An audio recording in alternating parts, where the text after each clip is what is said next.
வணக்கம் நண்பர்களே, welcome to லக்ஷ்யான்ஸ் world. மீண்டும் ஒரு புது ரெசிபியோடு உங்களை மீட் பண்ணுறதுல ரொம்பவே மகிழ்ச்சி. இன்றைக்கான வீடியோவில் நாம் கத்திரிக்காய் வச்சு எண்ணெய் கத்திரிக்காய் குழம்பு தான் பண்ண போகிறோம். எண்ணெய் கத்திரிக்காயிலே நிறைய டிஃப்ரெண்ட் மெத்தட் இருக்குது.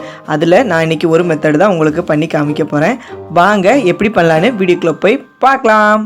வீடியோக்குள்ளே போகிறதுக்கு முன்னாடி நீங்கள் நம்ம சேனலை புதுசாக பார்க்குறதா இருந்தால் சப்ஸ்கிரைப் பண்ணிவிட்டு அப்படியே பக்கத்தில் இருக்க பெல் ஐக்கானையும் ப்ரெஸ் பண்ணிக்கோங்க. எண்ணெய் கத்திரிக்காய் பண்ணுறதுக்கு ஃபஸ்ட்டு நம்ம மசாலா ரெடி பண்ணிக்கலாம். மசாலா ரெடி பண்ணுறதுக்கு நான் ஒரு முறி தேங்காய் எடுத்திருக்கேன். அதை நல்லா திருவிட்டு எண்ணெய் ஊற்றாமல் வானலியில் ஆட் பண்ணிக்கலாம். அது கூடவே ஒரு 20 மிளகையும் ஆட் பண்ணிக்கலாம். 1 ஸ்பூன் ஜீரகம் ஆட் பண்ணிக்கலாம். ஆட் பண்ணிவிட்டு காரத்துக்கு நம்ம இதிலேயே மிளகாய் வத்தல் போட்டு அரைச்சிடலாம். அதனால் ஒரு 7 மிளகாய் வத்தலை போட்டு நல்லா வறுத்தெடுத்துக்கலாம். வறுபட்டுருச்சு. தேங்காய் லைட்டாக கலர் மாறினாலே போதும். நாம் அடுப்பில் இருந்து இறக்கிக்கலாம், கருக விட்டுற வேண்டாம். பாருங்கள், இந்த மாதிரி வறுபட்டாலே போதும். வானலியில் 2 ஸ்பூன் நல்லெண்ணெய் ஆட் பண்ணிவிட்டு கத்திரிக்காயை இந்த மாதிரி வெட்டிட்டு நாம் ஃப்ரை பண்ணிக்கலாம். நான் பெரிய கத்திரிக்காய் இருக்கிறனால இப்படி நறுக்கியிருக்கேன். இன்றைக்கி 7 பெரிய கத்திரிக்காவை எடுத்திருக்கேன். பெரிய கத்திரிக்காய் இருக்கிறதுனால இத்தனை ஸ்லைஸ் கட் பண்ணியிருக்கேன். இதே நீங்கள் சின்ன கத்திரிக்காய் இருந்தால் 4 ஸ்லைஸ் மாத்திரம் கட் பண்ணால் போதும். இப்போ கொஞ்சம் உப்பு ஆட் பண்ணி நம்ம இந்த கத்திரிக்காய் எல்லாத்தையும் ஃப்ரை பண்ணி எடுத்துக்கலாம். கத்திரிக்காய் நல்லா ஃப்ரை ஆகிட்டு இந்த மாதிரி கலர் மாறினாலே போதும். ரெடி ஆகிட்டுன்னு அர்த்தம். நாம் இப்போ இந்த கத்திரிக்காய் எல்லாத்தையும் ஒரு பிளேட்டில் மாற்றிக்கலாம். ஃப்ரை பண்ணியாச்சு, மசாலாவும் வறுத்தாச்சு. இப்போ நம்ம குழம்பு ரெடி பண்ணலாம்.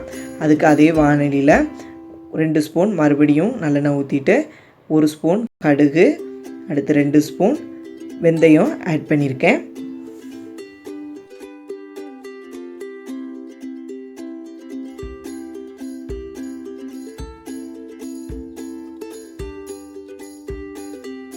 கருவேப்பிலை அதில் கொஞ்சமாக போட்டுட்டு எல்லாம் நல்லா பொரிஞ்சதும் அதுலேயே ஒரு 10-15 பல் வெள்ளைப்பூடை தோல் உரித்து ஆட் பண்ணிக்கலாம்.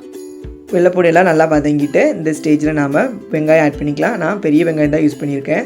5 பெரிய வெங்காயம் யூஸ் பண்ணியிருக்கேன். நீங்கள் பொடிவுள் யூஸ் பண்ணாலும் யூஸ் பண்ணிக்கலாம், அது நல்லாவே டேஸ்ட்டாக இருக்கும். போதே நான் சைடில் ஒரு எலுமிச்சப்பழம் அளவில் புளியை ஊற வச்சுக்கிட்டேன்.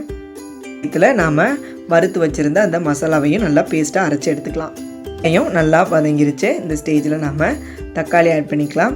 நான் ஒரு 3 பெரிய தக்காளியை ஆட் பண்ணியிருக்கேன். ஆட் பண்ணிவிட்டு எல்லாம் சேர்த்து நல்லா மசியட்டும். அதனாலேயும் நல்லா நாம் வதக்கிக்கலாம். ஃபஸ்ட்டு நாம் இந்த குழம்புக்கு தேவையான குழம்பு கொத்தமல்லி தூள் ஆட் பண்ணிக்கலாம். இது நான் வீட்டிலையே ரெடி பண்ணது. இதுக்கான லிங்க்கை நான் டிஸ்கிரிப்ஷனில் தரேன், போய் செக் பண்ணி பாருங்கள். நான் ஒரு 3 ஸ்பூன் குழம்பு கொத்தமல்லி தூள் ஆட் பண்ணியிருக்கேன். இந்த கொத்தமல்லி தூள் இல்லாட்டா நீங்கள் சாதா கொத்தமல்லி தூள் ஆட் பண்ணிக்கலாம். மசாலா பச்சை வாசனை போனதும் நம்ம ஆல்ரெடி ஊற வச்சுருக்க புளியை கரைச்சி அந்த தண்ணியை இதோட ஆட் பண்ணிக்கலாம். அடுத்து நம்ம ஆல்ரெடி பேஸ்ட்டாக அரைச்சி வச்சுருக்க அந்த வறுத்த மசாலாவையும் இதில் ஆட் பண்ணிக்கலாம். இந்த மசாலா தான் இந்த குழம்போட டேஸ்ட்டையே தூக்கி காமிக்கும். இந்த மாதிரி செஞ்சு பாருங்கள். மசாலா கூட சேர்த்து தேவையான அளவு தண்ணி ஆட் பண்ணிவிட்டு இப்போ நாம் உப்பு ஆட் பண்ணிக்கலாம். உப்பு வந்து நான் 1 ஸ்பூன் ஆட் பண்ணியிருக்கேன். நீங்கள் உங்கள் தேவைக்கேற்ப ஆட் பண்ணிக்கோங்க. ஆட் பண்ணிவிட்டு எல்லாத்தையும் நல்லா கொதிக்க நாம் விட்டுறலாம். நம்மளோட குழம்பு நல்லா கொதிச்சிருச்சு. உங்களுக்கு எந்த கன்சிஸ்டன்சி வேணுமோ அதுக்கேற்றப்பல தண்ணி ஊற்றிக்கோங்க. இப்போ நம்ம ஆல்ரெடி ஃப்ரை பண்ணி வச்சுருந்த இந்த கத்திரிக்காவை இதில் ஆட் பண்ணிக்கலாம். கத்திரிக்காய் ஆட் பண்ணி ஒரு 5 or 10 மினிட்ஸ்லேயே நம்மளோட எண்ணெய் கத்திரிக்காய் குழம்பு தயாராகிடும். போட்டு 5 மினிட்ஸ் தான் ஆகிருக்கு. பாருங்கள் எந்த அளவுக்கு கலர் மாறி இருக்குன்னு. நாம் ஃப்ரை பண்ணி போட்டதோட இப்போ கூட கொஞ்சம் கலர் சேஞ்ச் ஆகிருக்கு. குழம்பும் நல்லா திக்காகிட்டு இந்த ஸ்டேஜில் நாம் அடுப்பை ஆஃப் பண்ணிக்கலாம். இல்லை இன்னும் கொஞ்சம் கிரேவியாக வேணும்னா கொஞ்சம் நேரம் கூட கொதிக்க வச்சுக்கோங்க. ஏன் கறி தனியாக வைக்கிறதுக்கு கொஞ்சம் டைம் ஆகும். அதுக்கு பதிலாக நீங்கள் இந்த எண்ணெய் கத்திரிக்காய் குழம்பு வச்சிங்க அப்படின்னா சீக்கிரமாக சட்டுன்னு வேலை முடிஞ்சிடும். ஸ்டார்டிங்கில் கொஞ்சம் வேலை இருக்கும், அதுக்கடுத்து உங்களுக்கு வேலை இருக்காது. ரொம்ப சீக்கிரமாகவே செய்யக்கூடிய ரொம்ப அருமையான சுவையான எண்ணெய் கத்திரிக்காவை நீங்களும் செஞ்சு பார்த்துட்டு எனக்கு கமெண்ட் பாக்ஸில் சொல்லுங்கள் நண்பர்களே. இது போன்ற இன்னொரு ரெசிபியோட உங்களை நெக்ஸ்ட் வீடியோவில் நான் மீட் பண்ணுறேன். தேங்க்ஸ் ஃபார் வாட்சிங் மை வீடியோ. இந்த வீடியோ பிடிச்சிருக்கும் நம்புகிறேன். இந்த வீடியோ பிடிச்சிருந்தால் மறக்காமல் லைக் பண்ணுங்கள், ஷேர் பண்ணுங்கள், கமெண்ட் பண்ணுங்கள், அதோட சப்ஸ்கிரைபும் பண்ணிடுங்க.